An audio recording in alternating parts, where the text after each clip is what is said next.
அது கிறிஸ்து பிறப்புக்குப் பின் 13ஆம் நூற்றாண்டு. மத்திய ஆசியாவில் செங்கிஸ்கானின் படைகள் முன்னேறிக் கொண்டிருந்த போது இந்தியாவில் டெல்லி சுல்தானகத்தை ஆட்சி செய்த ஷம்சுதீன் இல்துத்மிஷுக்கு ஒரு மகள் பிறந்தாள். அவள் பெயர் ரஷ்யா சுல்தான். இந்தியாவின் முதல் மற்றும் ஒரே பெண் சுல்தான் இவள்தான். ரஷ்யாவின் தந்தை இல்துத்மிஷ் ஒரு சிறந்த ஆட்சியாளர். ஒடுக்கப்பட்ட மக்களுக்கு நீதி வழங்குவதில் அவருக்கு நிகர் யாருமில்லை. தன் மகன்களுக்கு ஆட்சி செய்யும் திறன் இல்லை என உணர்ந்த இல்துத்மிஷ் அரசவை உறுப்பினர்களின் எதிர்ப்பையும் மீறி ரஷ்யாவை தனது வாரிசாக அறிவித்தார். காரணம், ரஷ்யாவுக்கு ஆட்சி செய்யும் திறமை இருந்தது.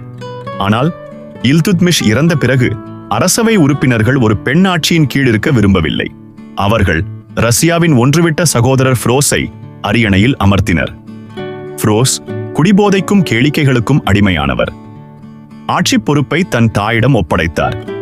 இதை பயன்படுத்திக் கொண்ட ரஷ்யா டெல்லி மக்களின் ஆதரவை பெற்று ஆட்சியை கைப்பற்றினாள். நவம்பர் 1236இல் ரஷ்யா டெல்லியின் அரியணையில் ஏறினாள். அவள் முகத்திரையை நீக்கினாள். ஆண்கள் அணியும் சட்டை, தொப்பியை அணிந்து பொது இடங்களுக்கு வந்தாள். குதிரையில் அமர்ந்து விலம்பு ஏந்தி ஆண் வீரர்களைப் போலவே போர்க்களத்தில் படைகளை வழிநடத்தினாள். சுல்தானா என்ற பட்டத்தை அவள் விரும்பவில்லை. சுல்தான் என்ற பட்டத்தையே பயன்படுத்தினாள். அவள் ஒரு நல்ல நிர்வாகியாகவும் நீதிமானாகவும் திகழ்ந்தாள். ரஷ்யாவின் தைரியமான நடவடிக்கைகள் சில பழமைவாதிகளுக்கு பிடிக்கவில்லை. அவளை பதவியிலிருந்து நீக்க அவர்கள் சதி செய்தனர். அவளது நெருங்கிய உதவியாளர் யாகுத் கொல்லப்பட்டார். இன்றைய பஞ்சாபில் அல்துனியா என்ற தளபதியால் ரஷ்யா கைது செய்யப்பட்டாள். சிறையிலிருந்து தப்பிக்க அவளை கைது செய்த அல்துனியாவை மணந்து டெல்லியை நோக்கி போரிட படை திரட்டினாள். ஆனால் அவளது படை தோற்கடிக்கப்பட்டது. ரஷ்யாவும் அல்துனியாவும் கொல்லப்பட்டனர்.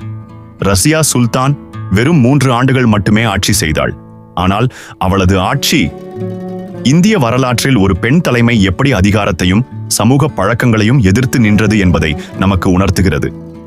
அவளிடம் இருந்த ஒரே குறை அவள் ஆணாக பிறக்கவில்லை என்பதுதான் என்று வரலாற்று ஆசிரியர்கள் பதிவு செய்துள்ளனர். ரஷ்யாவின் துணிச்சல் காலம் கடந்தும் நிலைத்து நிற்கிறது. இந்த வீடியோ உங்களுக்கு பிடித்திருந்தால் லைக் பண்ணுங்க, உங்க நண்பர்களுக்கு ஷேர் பண்ணுங்க, அப்படியே சப்ஸ்கிரைப் பண்ண சொல்லுங்க.